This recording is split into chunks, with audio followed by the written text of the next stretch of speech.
Welcome, everyone, to episode 9 of the Manage to Win podcast with Amanda Holmes, the CEO of Chet Holmes International. They've helped over 200,000 businesses get to the next level in sales. They offer the best-selling book, The Ultimate Sales Machine, and 12 core competencies for doubling sales in your company. Amanda, thanks for joining us. Yeah, it's a pleasure.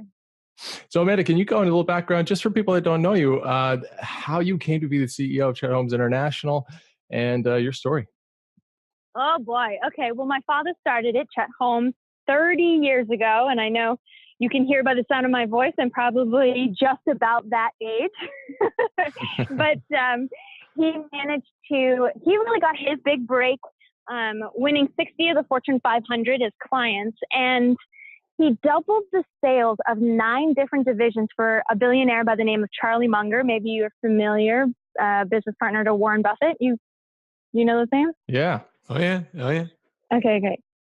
So he then went on and said, I can help a lot more small to medium-sized businesses if I can teach them this methodology that I've figured out, a systematized way to grow sales. So he put that eventually into our New York Times bestseller, The Ultimate Sales Machine, which is still, it's been 10 years since it's been out. And even just today, we're at the top of Inc. right now because they said the 5 books that every entrepreneur should know. And number 1 is Ultimate Sales Machine. And I have to really applaud whoever wrote that article. I'm very grateful because number 5 is Dale Carnegie's How to Win Friends and Influence People. I'm looking at that going, all right, running up the flagpole. Wow. So I stepped into the business about 7 years ago. I was a singer-songwriter, had nothing to do with the business. I loved my father, had a very intimate relationship with him. And when he ended up passing, he was 55 and he lost his battle to cancer. And I overnight went from studying meditation. I studied under an Indian guru. So I was in Asia. I came back and then inherited a couple hundred staff, all double my age. I'm looking around going, you have got to be kidding me. I want nothing to do with this. This is insane. But then over time, I started listening in on calls and especially my mentor, I call her by the name of Guruji. So she was just saying that I really needed to step into who I really am and step up to this challenge of taking over CHI and really being the CEO. And I looked at that and went, okay, but I'm a singer-songwriter. I don't really know what to do here. But through that inward reflection, meditation is very important to me and that self-realization aspect, as well as my father's 12 core competencies for doubling sales. I managed to come in, I rebuilt the whole company, resituated it, and we're still running strong 7 years later. It's like I was telling you right before we started, that 85% of businesses don't make it 7 years. So I'm grateful and I'm honored, and I am here excited to be on this podcast. Yeah, that's an amazing story. 7 years of just jumping into a company with 200, 300 employees and taking the helm. What was one of the first challenges you encountered in that regard? Oh man, what challenge did I not have? I think that's a shorter answer. What do you mean? Oh my gosh. I was opening the door there, just letting you take the wheel. Oh man. I'll tell you, when I stepped in, so I hired multiple different C-level executives trying to find the perfect management team to run the company without my father because I didn't want anything to do with it. And I kept hiring different staff until I eventually came in and said, okay, I can do this. And everyone on my staff was like, of course you can. You're the one that has to do it. And I was the last one in the room to really believe in that. But when I did, the same week that I took over, our credit card processor withheld all of the money that was going to be paid out to our whole staff. That was the first problem I had. Then I was just about to switch my CRM system from the one that we currently had to Salesforce. And that, if anybody, I'm sure all of the people on this call that are in IT, right, would know what a crazy thing is to switch CRM systems or even just to integrate your CRM system. So that was another huge thing that I'm looking at going, right, so I know how to play a song. Could I play the guitar for my merchant processor to get my money unfrozen. There's just the craziest things happened. My whole system was run on a DOS modem. This was in 2012. We were still running a DOS modem. I found that out. Wow. I mean, just nuts things. So it took a lot of work, and I had some really amazing people on my team. I mean, my whole company is built by people that teach companies how to grow. So luckily I had a lot of wonderful people around me to assist. But yeah, it's been a wild ride. But nobody wanted to take the helm. I find that interesting that nobody within Chet Holmes International wanted to, step up. They're all looking to you to lead the way. Yeah, I mean, I did have a few that did some work there, but it's really hard to step into shoes after my father. My father was bigger than life. I mean, I say, he was a size 13 in shoe, and for me to step into that, I was like a size 7. Like, how do you step into that? And I guess it was just this natural progression of people felt that they could trust me because my father had been talking about me for decades about how, got to hire this. On his presentations, he'd say, this is how you hire a sales superstar. And he'd put up my photo. So he'd been pitching me from stage and all of his clients for years. So there was some amount of trust there that they felt that, maybe the apple wouldn't fall too far from the tree. And it was strange because running a consulting company, you're supposed to be this consultant that knows everything. And yet I was so green, I had no idea. So one of the big things, we teach strategies on how to become a strategist versus a tactician, how to work on your business instead of just in it. And one of the things I did first was to gain the respect of all of our loyal hundreds of thousands of followers was we did a online virtual event where I interviewed all of the top people in my industry. I mean, we're talking Tom Ziglar, Zig Ziglar's organization, the CEO of Infusionsoft, the CEO of Lead Pages, Keith Cunningham, Rich Dad Poor Dad, Keith Cunningham, amazing. Yeah. Some really, Ryan Dice, a bunch of who's who. I kind of just put this whole event together and I interviewed them all.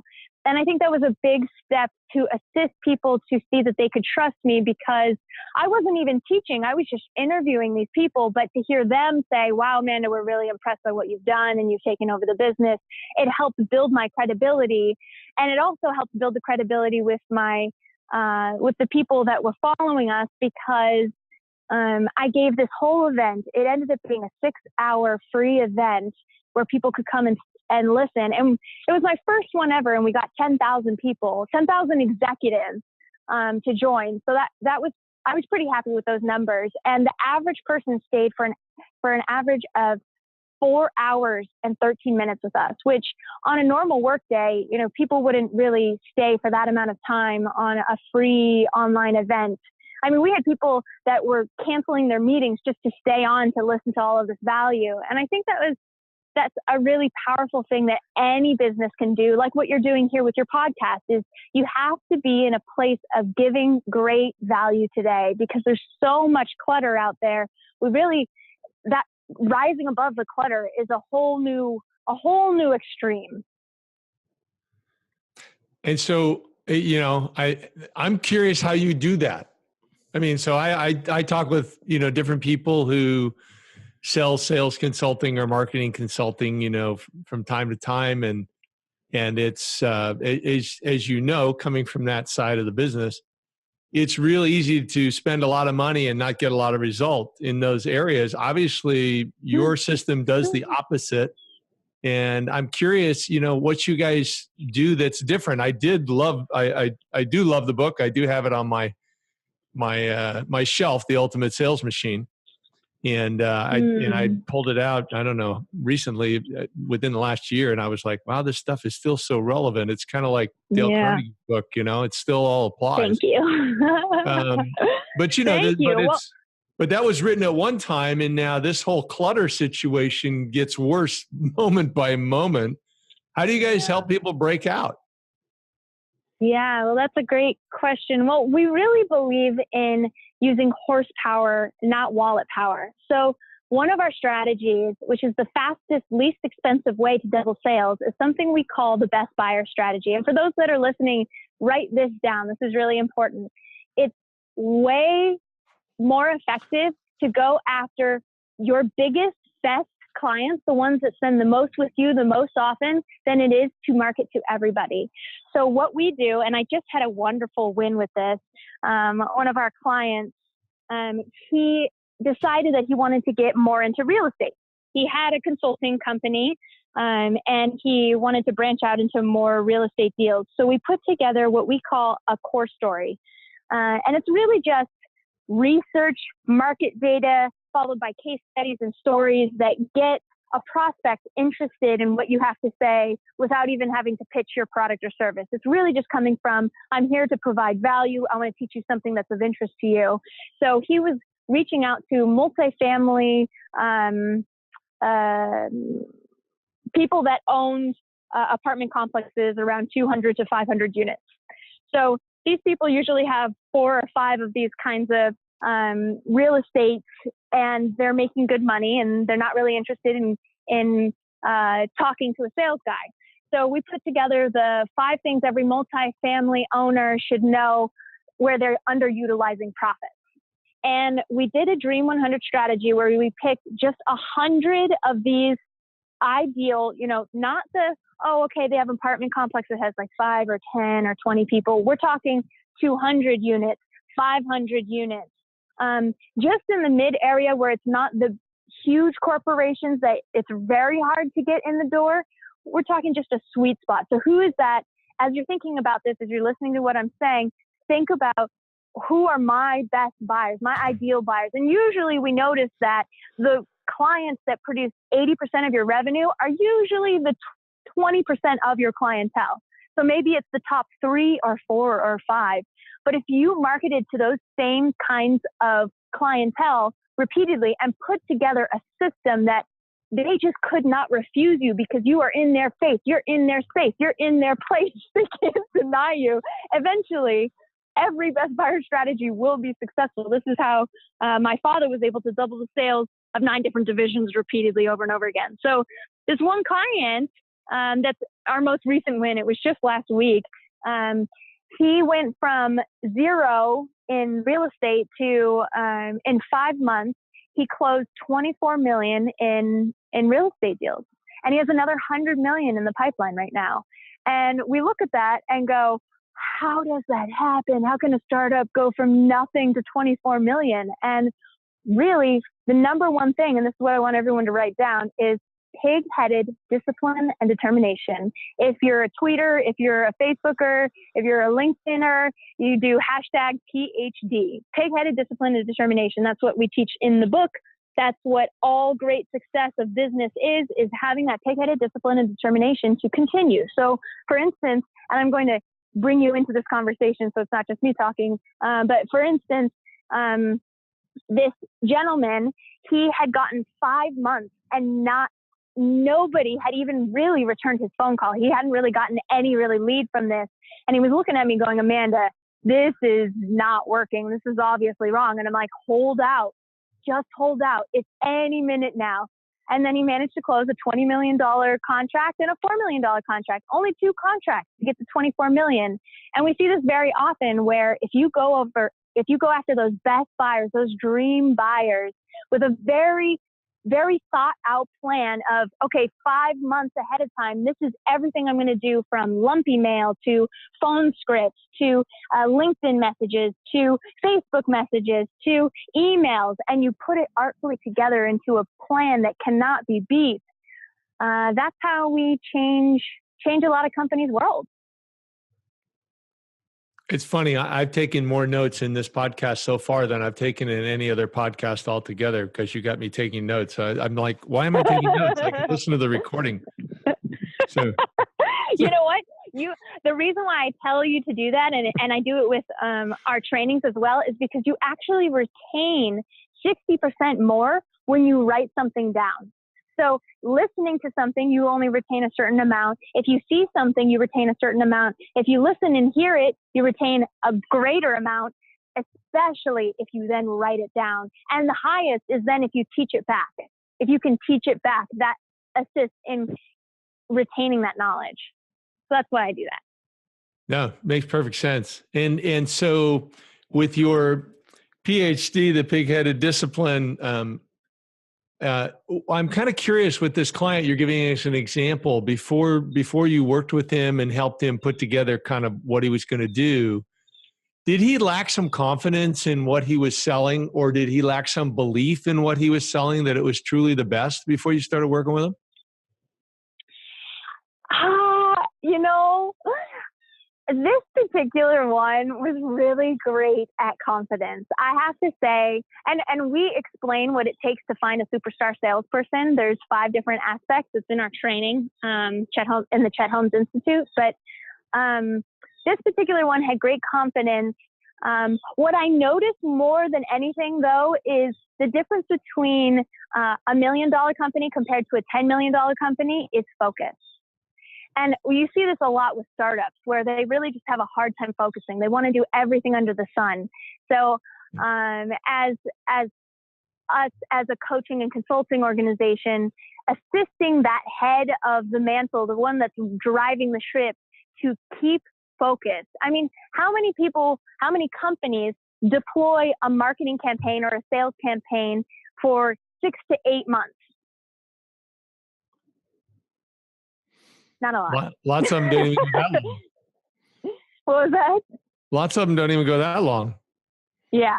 Majority don't. And especially salespeople. I mean, the average salesperson will stop after about 2 to 3 no's. But research shows that you need about 13 no's to get a yes, which is actually a really powerful thing with social media that I've found lately. So one of my best buyers, I would say best buyer, but for me, best buyers are a lot of the time joint venture partnerships. So for instance, ClickFunnels is somebody that I've worked with recently, Russell Brunson, who, I mean, they've gone from like 0 to 300 million over the last 5 years. They're just taking the world by storm. And Russell says that his mentor is my father. And the reason that they were able to create their success was all through the Dream 100. And I didn't even know this before, but when I first found out about him, I wanted to start working with him. So I started following him on Instagram, and I just started commenting on every single thing that he posted, him and his president of his company, Dave Woodward, who Dave Woodward actually had given me the cold shoulder at an event when I met him. So I thought, oh man, I got to find a way to win their business. So just like I said, it wasn't just one no. He told me no, but for 4 months, I commented on everything. I mean, it was as if we were having a conversation for 4 months. Whereas, 20 years ago when my father was running these best buyer strategies, the only ways that you could get a hold of somebody was on phone, maybe email, fax. You could fax people, you could send a carrier pigeon. No, I'm kidding. You could do direct mail. But today we have that value of, hey, the average person is spending 3 hours on social media a day. Can you believe that? If their attention is there, then you should be there. And it's not just about pitching them. It's about starting a conversation. So I started this conversation with them where they post about their child. They'd say, oh, that's really funny. What if you did this next time? Or I love that about your wife. She's so wonderful, and just genuinely being there to the point where he ended up reaching out to me to work with me instead of me having to go back and keep bothering him about it. They ended up buying 600 books to their top clients. So that was a great win, and a way that you can take the best buyer strategy and find who are those best buyers, find them on social, and then how can you engage in a meaningful conversation with them to win them as your clients. Wow. I don't know if I'd have the heart for that. That's why your dad does sales. Come on. I know. But I can totally see the value at the same point in time because, being persistent, it pays off. And I really want to go back to that point. The client you said that was working in the trying to, forgive me, they're trying to sell family units or something related to that? Yeah. Yep. I mean, you said he pursued his strategy for 5 months and didn't get anything. And then and then he came to you and he's like, what the heck is going on? And then you said, just keep at it. And then he closes these two big deals. That really speaks to I me. tell you. I feel that, even though I don't know if I'd have the heart to pursue someone on social media for 4 months. Well, for him, you know, go ahead. Yeah, well, I think part of the thing, Jeff, is it comes back to, that's why I asked the question. I mean, did he really believe in what he was representing? And notice I'm avoiding the word selling, because if you really believe in it, then you're doing a service to the people that you're contacting. And when you're doing the social media, you know, hunting or following or engaging, you know, that Amanda's talking about, you're doing it with sincerity. You're doing it to build a relationship. You're doing it because you really care. And if you're not, typically that shows, and that's not going to work. Well, you make a really good point there, because there were two things that he really said made the difference. So when everybody was not really involved in their businesses in December, we had a couple of conversations of really just trying to get at the heart of what inspires him to do his day-to-day work. Because I really believe that you should be passionate about what you do.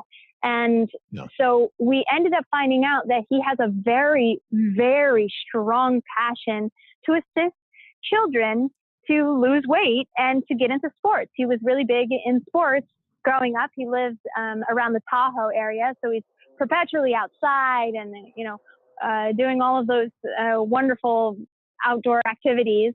And he just wanted to assist, because you know, in our conversations, I told him, because I own a research development company, I know lots of random pieces of research.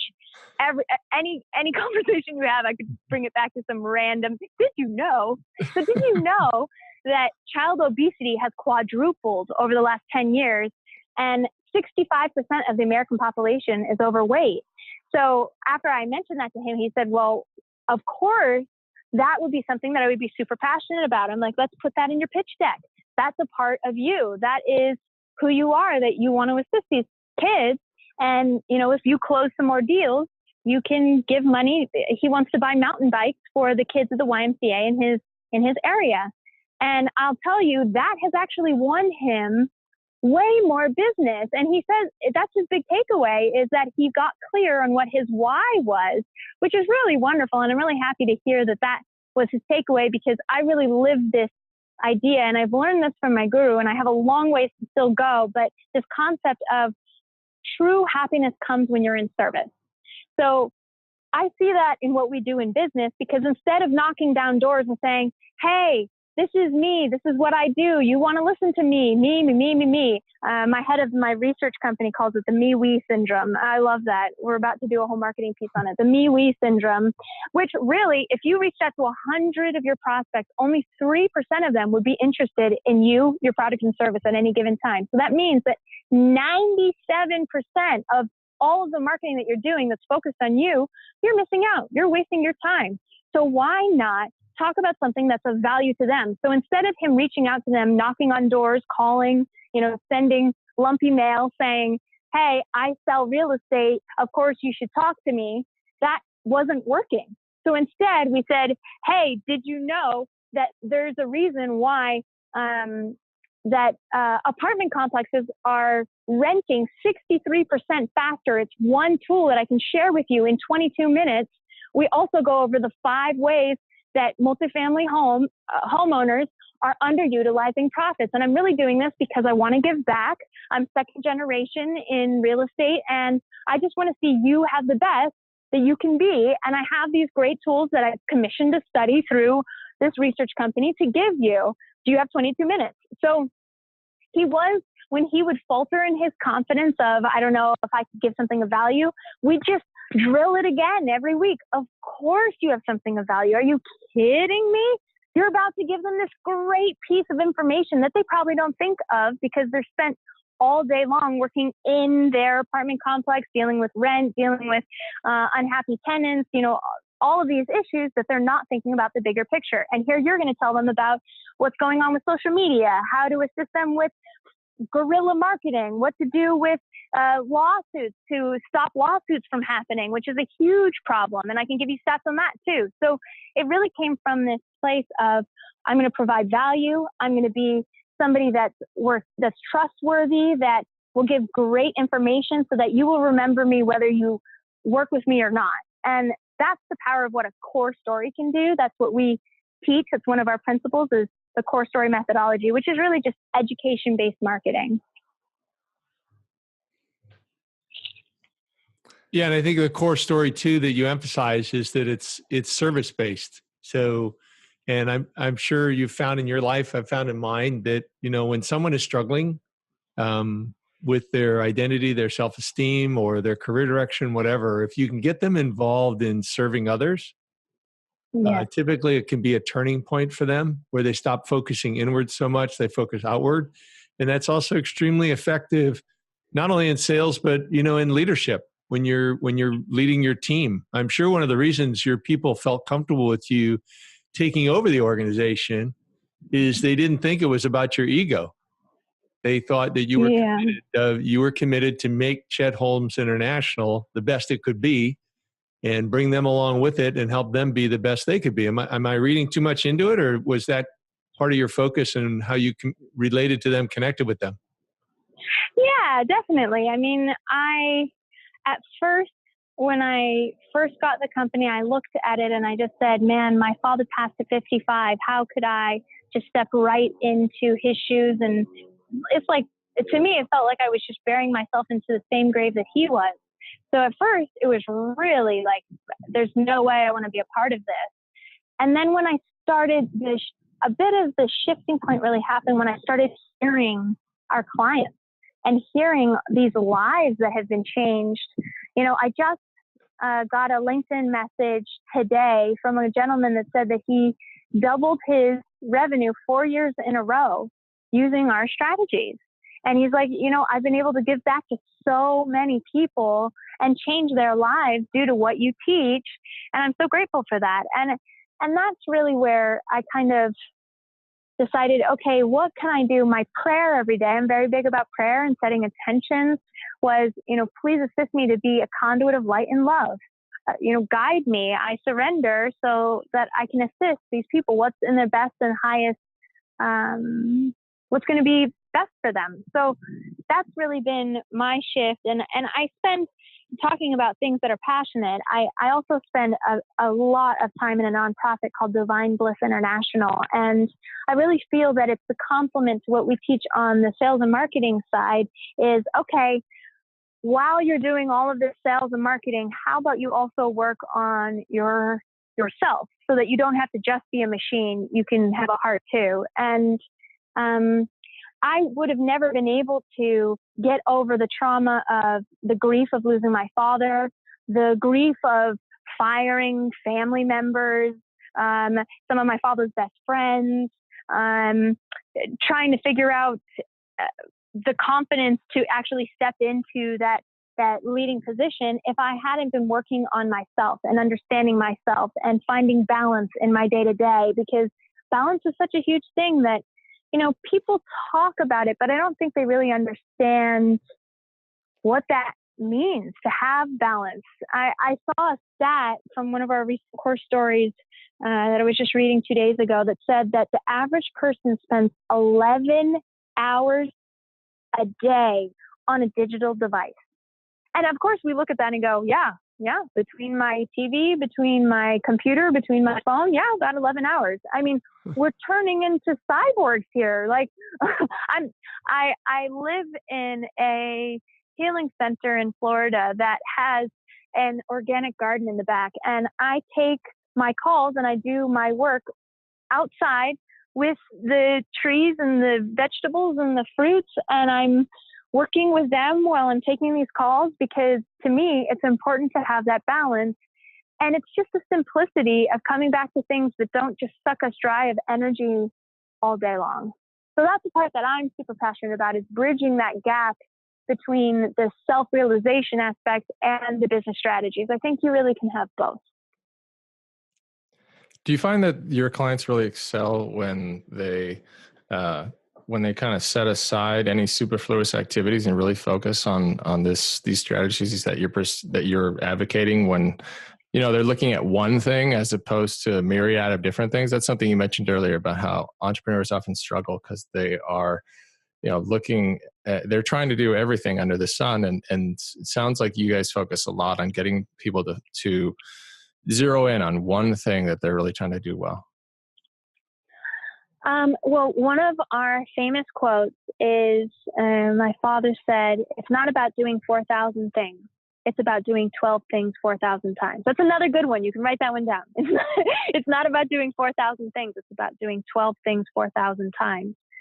So repetition is the mother of all skill. If we can learn, how do we become masters? We have to, I'm sure, Jeff, how many sports you played, how many times did you throw a layup, or, I don't know, you played lots of sports, but how many times did you have to do it until you became more of an expert, at what you did?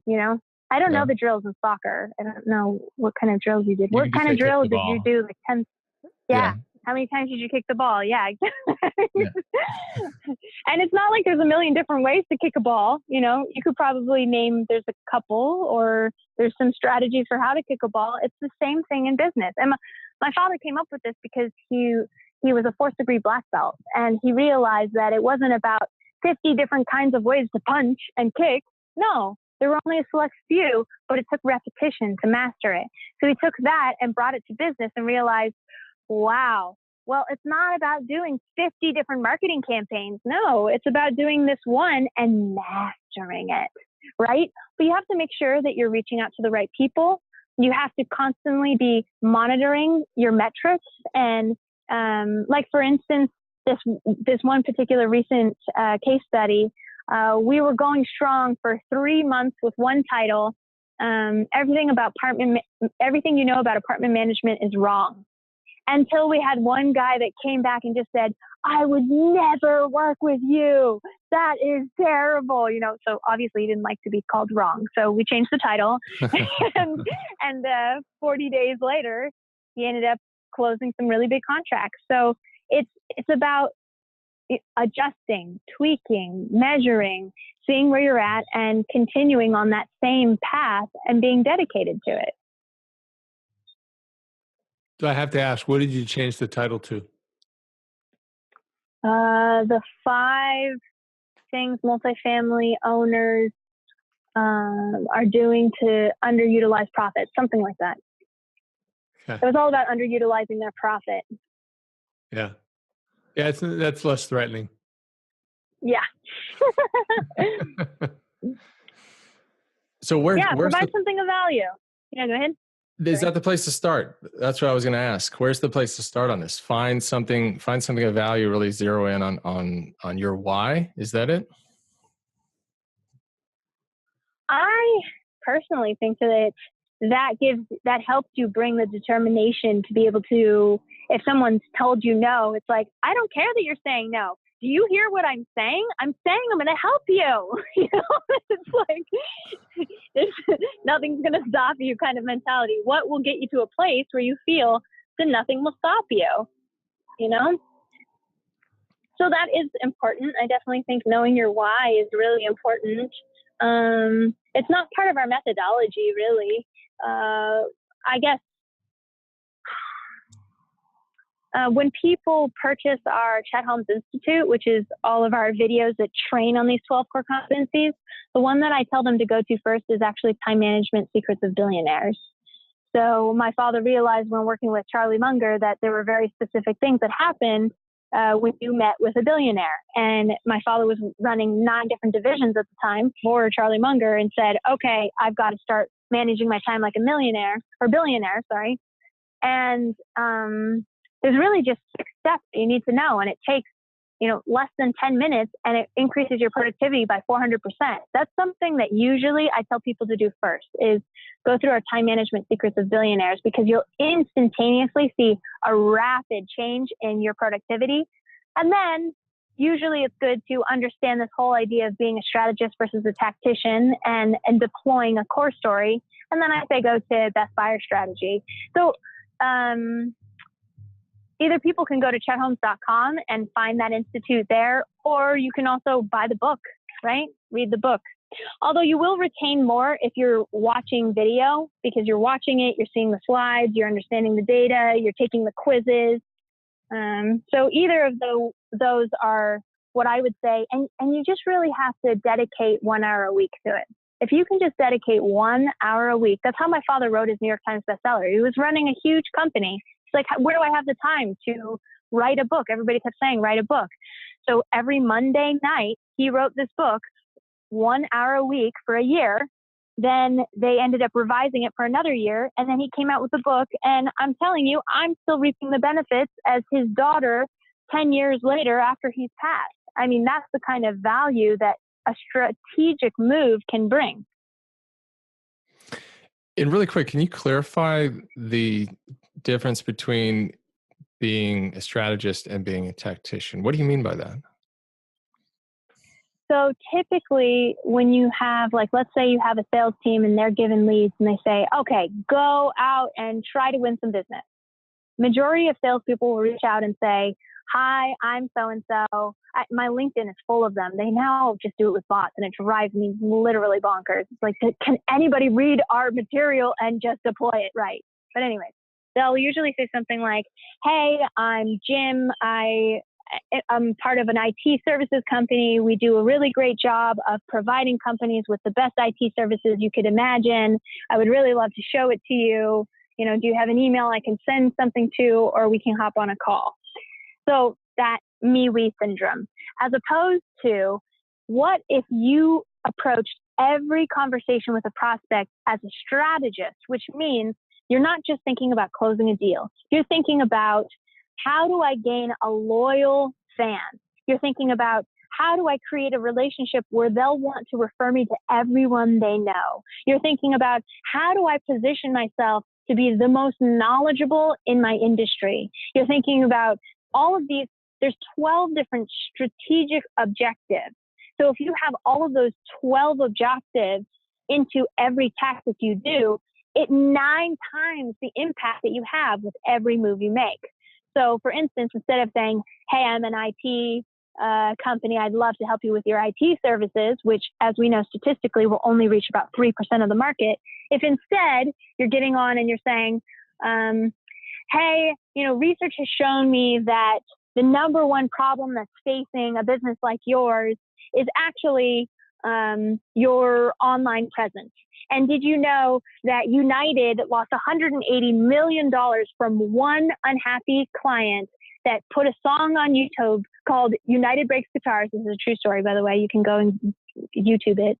United Breaks Guitars, their stock dropped $180 million because of one unhappy client. That's the kind of world we live in today. And we put together a very brief CEO briefing on the 5 things you need to know today to thrive in this business, or you will fail. And I'd love to give it to you. It'll take, 22 minutes, something like that, where then when you get on the phone call, instead of just saying, I'm here to pitch you, I'm going to sell you my services. Instead, now you're giving them an education. You're proving to them that you know more about this industry than any of your competitors. You're educating them. You're giving them great value. You're telling them things that they didn't think about or that they're grateful to receive. And you artfully, if you do this correctly, a great core story, a great strategist will educate the prospect so much so that by the end of the conversation, they're saying, well, yeah, I need an IT company and I better get them quick. We have a company that we've been working with for a while that helps organizations with their data management, their data technology, because actually data analyst is the number one job right now, the highest paying job in America, something crazy like that. I forgot under what sun it is, but it's the number one for some industry, is a data analyst. And yet there's such a small amount of them that it's hard to really get them. And their software assists people to be able to analyze their data so that they can find the customers that are already in their CRM system that are spending more money with them, so that they don't have to go and make mess up their marketing and sales. Let's say that they were to run a marketing campaign and they ended up going out to the wrong market or the wrong target because they haven't been able to analyze their data properly. It's somebody that I've just been recently talking to. So we're about to do their core story. So that will be a much better pitch, I tell you, in 2 months. But the whole point is a strategist is someone that thinks about the overall experience, not just, can I close a deal? Can I win a sale? Got it. And it's a very small percentage of people that are strategists. Or maybe they're great strategists, but then they lack the ability to be a tactician and to actually deploy it or run it tactically. Yeah, I imagine there's a lot of people like me out there that have no idea what they're doing in sales and just see these different tips from people saying you should call people, you should email people, you should post on social media, and they don't really think about the quality of their message that they're trying to, give to their audience. So that makes total sense that you should tailor it to grab the other person's attention and really try to engage with them in a meaningful way. Well, I think also what Amanda said is this constant evolution. So even if you have somebody who's comfortable, doing the sales, making the calls, engaging with people, they have to be more strategic than tactical. Tactical is making the connections or attempting to, whereas strategic, you're actually evolving the message. You're listening to what, the feedback, like, Amanda brought up the client or prospect that got upset at the initial messaging. And instead of blowing it off and thinking, oh, that guy's just a hothead, it was like, oh, well, wait a minute. Maybe we've had some non-response from people who haven't been as expressive. And part of the reason was, consciously or subconsciously, the messaging that we came up with as a core message is a little bit off. So we just kind of tweak it and then test that. So it's really testing, piloting. The lean process for product development. You're into that, Jeff. And yeah, it's a similar thing with sales. But most people just go out and be busy. They feel a sense of urgency and they rush. Am I right, Amanda, or am I going down a rabbit trail? Gallup says that 75% of our workforce is lazy and not doing their job. I don't think they say lazy. I think they say they're not engaged. Unproductive. Yeah. That's my interpretation.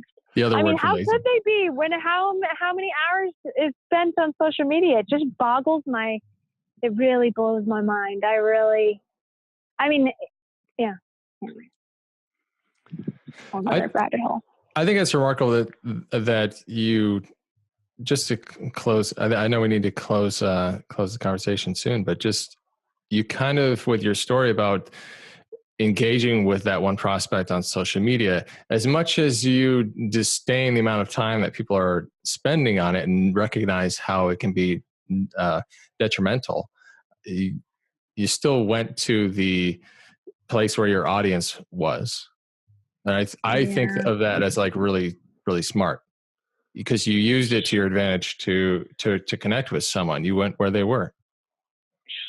I think that's really important. Thank you for acknowledging that. And I also think something that I realized, so I haven't been able to crack the code on how to get hundreds of thousands of followers on social, which is crazy because I have them in my email database and I haven't been able to fully get them over to my social media. But what I have noticed with social is, so I think I have like 1,400 followers on Instagram. It's really barely anything.